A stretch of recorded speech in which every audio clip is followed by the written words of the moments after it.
Today's micro training, I have Lauren with me. What's up? We are talking about something that impacts all of us, the drama triangle. Drama. I thank you for the sound effects. You're welcome. That's fantastic. Okay, here's what we know about human dynamics. Yeah. We end up in scenarios at work or at home. Just wherever there's another person. Honestly, anytime you have more than one social human in a room, this is what happens. Yeah. You have a victim in a situation, a villain, and a rescuer. This happens at work all the time. Somebody feels accused of something. Instead of going to the person that accused them, they go to the rescuer to explain it, and they create a villain. That's right. And it happens all the time. You've probably been in this situation where you're tempted, right? Where do you think most of us are? On a daily basis? Mm-hmm. My friends that watch these, Mm-hmm. we are not down here. We are the rescuers. Yeah. We like to help people because they're hurting and somebody feels offended or hurt and they tell me, and then I go to the villain and I tell them what their problem is. And now we have a triangle. But what happens to the rescuer in the end, Laura? Well, the rescuer does a little dance and actually becomes the villain. So you become the bad guy. How is that even possible? It doesn't even make sense. You're saying that Batman is the bad guy the whole time? Oh, you lost me with that reference. Oh, you don't watch Marvel Comics series? Okay. I don't. So you're saying that if I pull somebody, if I'm having a problem at work or at home, and instead of going to that person, I pull in a rescuer Mm-hmm. to go and talk to that person for me, Mm-hmm. these two Mm-hmm. end up targeting the rescuer as the problem. Yes. Ever feel like, I'm trying to be the good person here? How did I become the bad guy?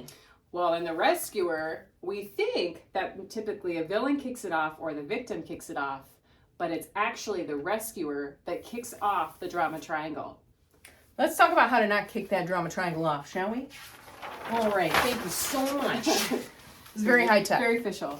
Okay, so 3 questions. When somebody comes to you with a complaint or they're upset about something, Mm-hmm. there's 3 questions you want to ask yourself first to make sure that you don't end up becoming the rescuer and then ultimately the target and the villain. Exactly. What are these questions we should be asking ourselves when somebody comes complaining and griping to us? Well, the first one is just, what is this person really asking of me? Because so many times when someone comes to us as the victim, we assume what they need. We jump I'm going to go in. talk to Bill right now Like, on your move behalf. over, I'm going to fix it. I'm going to take care of it. Exactly.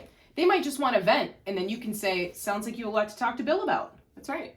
Okay, interesting. How about the second one? What am I willing to do to help?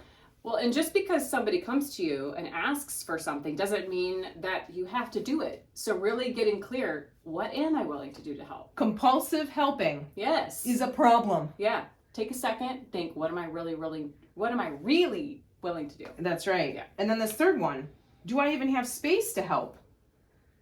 Do I want to involve myself and try to make things better? We see this all the time when we watch shows like The Bachelor, The Real Housewives. Everybody gets involved, and we all like to see the drama triangle play out, but we really don't want to be involved in it. Right. And it takes up all of our emotional energy. Exactly. And you find that a lot of times right here, the person has not really asked you for anything. But you're jumping in because you're a good person. You're trying to be a good human. Exactly. This is how we stop ourselves from the drama triangle. Thanks so much for your help, Laura. You're welcome.